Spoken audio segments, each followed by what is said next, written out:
Le Seigneur n'a jamais promis qu'un jour viendrait où nous pourrions regarder au-dedans de nous et déclarer avec satisfaction que toute vie propre en est extirpée.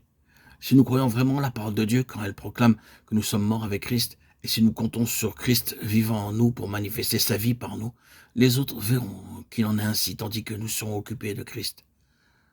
Quand le Saint-Esprit a appliqué la mort de Christ à notre âme et l'a amené ainsi dans une vie de libération réelle, cette expérience doit être maintenue continuellement en demeurant en lui. Nul effort nécessaire pour demeurer, si nous nous en remettons au Saint-Esprit qui nous gardera en lui sans que nous en soyons même conscients. Lorsque nous faisons le pas décisif, en nous fiant à la parole de Dieu, gardons-nous de tourner nos regards sur nous-mêmes pour voir si l'œuvre se fait et de surveiller, pour ainsi dire, l'opération de Dieu. Colossiens 2,12. Tandis que nous nous reposons sur sa parole, l'œuvre s'accomplit dans les profondeurs de notre être par les soins du Tout-Puissant opérateur qui habite en nous. Si nous commençons à questionner « suis-je mort avec Christ ou ne le suis-je pas ?» il doit attendre jusqu'à ce qu'il ait pu nous amener à détourner nos yeux de nous-mêmes et à nous appuyer de nouveau sur la parole seule. Attendons-nous à ce que l'adversaire nous dispute chaque pouce de terrain? Le diable n'est pas mort, bien au contraire. Lorsque nous trouvons un refuge en Christ sur la croix, il semble plus vivant que jamais. Que le Sauveur vivant qui demeure dans nos cœurs nous garde de toutes ces attaques subtiles. Nous expérimenterons alors la victoire à chaque pas de chemin, car il est notre ennemi vaincu.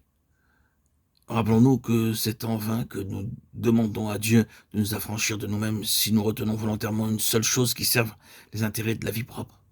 En revanche, une pleine délivrance nous sera accordée si en toute sincérité nous permettons à Christ de nous posséder entièrement.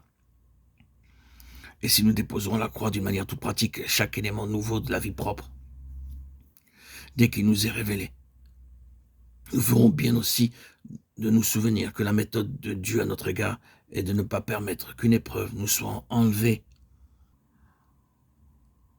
avant que nous ayons cessé de nous regimber contre elle.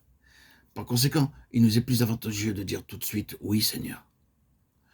Pour terminer, la fin que le Seigneur nous accorde, Jacques 5,11, est la vie hors de la mort. Si nous avons été identifiés avec lui dans la ressemblance de sa mort, nous le serons aussi dans la ressemblance de sa résurrection, Romains 6,5. Faisons-lui confiance, pour qu'il accomplisse son œuvre dans nos cœurs, tandis que nous cédons à son action. Confions-nous en lui implicitement et obéissons promptement. Abandonnons-nous entre les mains de Dieu, afin qu'il agisse à notre égard comme il lui plaira, nous conduisant ainsi dans le chemin qu'il jugera bon pour nous.